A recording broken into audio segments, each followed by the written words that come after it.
Today I'm going to take you through my creative process, from a simple sketch to a finished masterpiece.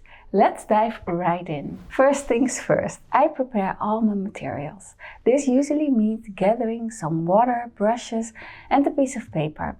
I prefer to work on 400 grams fine artist paper. This provides a sturdy and smooth surface for my artwork. I usually start by sharpening my pencil. I always use a soft graphite pencil for sketching. It's important to get those fine lines and details just right. And another essential tool is my kneadable eraser, which helps me make precise corrections without damaging the paper. I also place some brushes in water. Keeping them ready and accessible is crucial when I transition from sketching to painting. I have a handy cart where I keep all my art supplies. It's on wheels, so I can easily move it around in my apartment. This is particularly useful because I work on multiple artworks at the same time. I have 3 easels set up in different corners of my apartment. I like to move around and work wherever the light is best or wherever inspiration strikes. This flexibility helps me stay productive and creative. Since I work with watercolor paints, pencils, water-soluble crayons and acrylic paints, I stick to the 400 grams of fine artist paper. It's incredibly strong and sturdy. It can stand upright with a clamp on the easel and it absorbs water without getting bubbly. This makes it perfect for all the mediums I use. First, I start with a sketch using a regular soft graphite pencil. I often don't have a specific idea in mind. I just let the process guide me. I begin with an egg-shaped form for the head and sometimes add a shoulder next to the chin. But this can change as I go. I focus on letting the sketch flow naturally without worrying about the hair or other details at this stage. If I have a reference photo or an image in mind, I might have a clearer vision of the end goal, but usually I enjoy the spontaneity of sketching. People often ask if I use a stencil because my sketches look similar, but no, each one is unique. The head shapes, the eye sizes and the overall look vary each time. It's always a surprise to see how the muse will turn out. So for those of you who are artists or hobbyists, my advice is to just start painting and go with the flow. Don't fixate on the final product.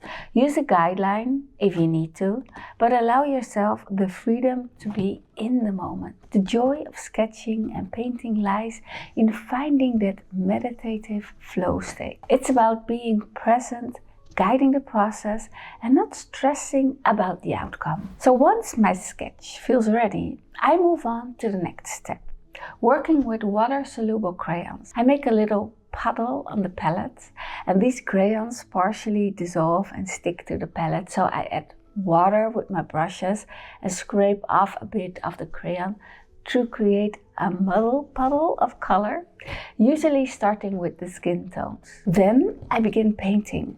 The graphite mixes with the water, creating a grayish tone, and I layer this with skin colors on top, sometimes choosing a darker or a lighter tone, depending on the piece. I have to be careful not to over-wet the paper to avoid bubbling. Since this is a 400 grams paper, it will hold up very well. I add colors around the outlines of the head, the neck, the ears, the eyes, the lips, creating blush and other details. However, since the paper needs time to dry, I can't finish everything in one go. I have to let it dry and continue later. Then I'll get one of my water-soluble crayons, maybe a skin-colored one or a different color, and I start to add more color.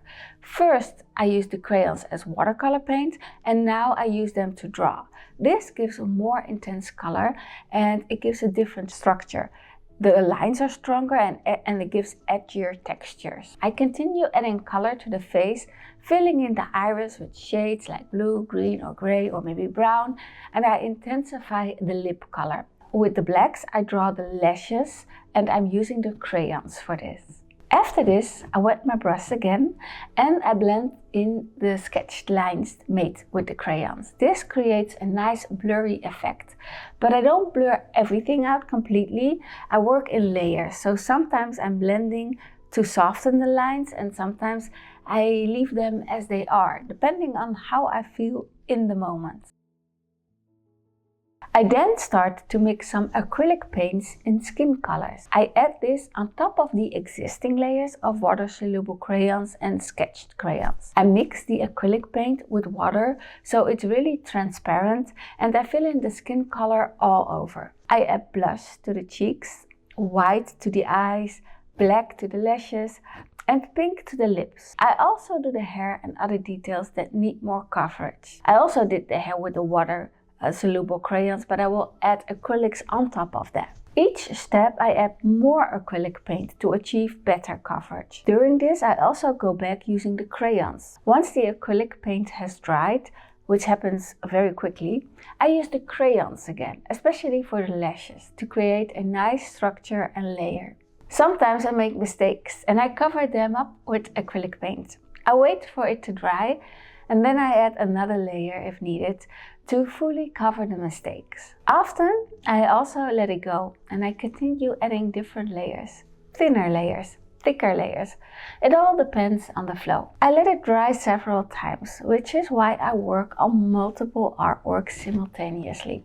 If the paper is too wet and you keep working on it, it will break apart. Working on different pieces allows me to come back with a fresh perspective. I love this process because it lets me see the overall piece with fresh eyes. Sometimes I work on pieces that are already halfway done, using leftover paint from my palette on different areas of other paintings. It's both efficient and it keeps the creative flow going. During my creation process, I like to take photos of the artwork and also videos for my Instagram stories. Viewing the piece on a screen gives a different perspective than seeing it in person. It helps me see the artwork in a smaller format, offering another angle and view.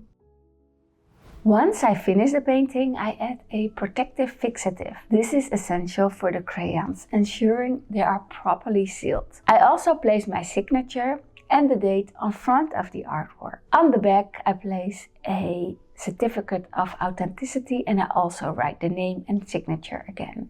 I take another photo at this stage, often posting it on Instagram and asking my followers for name suggestions. I love engaging with my audience this way. I use a plastic bag or cellophane to pack the artwork for storage. And after I uploaded the photo on my website, it is available for sale. And that's the complete process from start to finish, including making the artwork ready for sale. I hope you enjoyed this video. If you like it, make sure to give it a thumbs up. Comment below if you have any questions or if you have ideas or suggestions for topics you'd like me to cover. I would love to hear from you. Thanks for watching and I'll see you in the next video.